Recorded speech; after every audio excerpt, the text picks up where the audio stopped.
कोविड-19 जैसी दुनिया को परेशान करने वाली महामारी को देरी से आपदा के रूप में घोषित करना,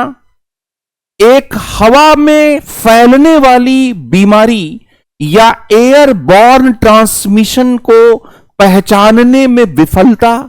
और चीन का राजनीतिक प्रभाव WHO पर, इन 3 शिकायतों की वजह से 22 जनवरी 2026 को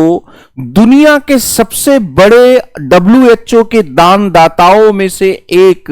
अमेरिका ने इस संगठन को अलविदा कह दिया है। इससे WHO के सामने न केवल एक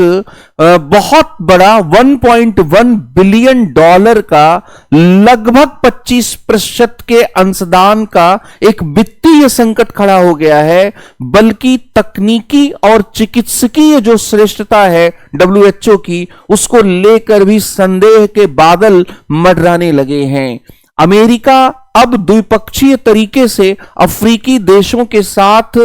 अमेरिका को प्राथमिकता में रखते हुए समझौते कर रहा है, लेकिन बेहतर कदम यह होता कि एक ग्लोबल हेल्थ आर्किटेक्ट को रिकंस्ट्रक्ट करने की कोशिश होती, बजाय इसके कि इन कुछ शिकायतों की वजह से पूरा WHO को ही क्या है इतने बड़े संकट में डालते हुए गाजा के पुनर्निर्माण में WHO की भूमिका, सूडान में WHO के द्वारा किए जा रहे काम, MMR को कम करने में WHO की जो सकारात्मक भूमिका थी और जीवन रक्षक दवाइयों को गरीब देशों तक पहुंचाने को लेकर WHO की जो भूमिका थी, उन सब को बिल्कुल ही नकारते हुए अमेरिका के द्वारा उठाए गए इस कदम से एक ग्लोबल वर्ल्ड आर्किटेक्चर को लेकर नए सवाल खड़े हो गए हैं।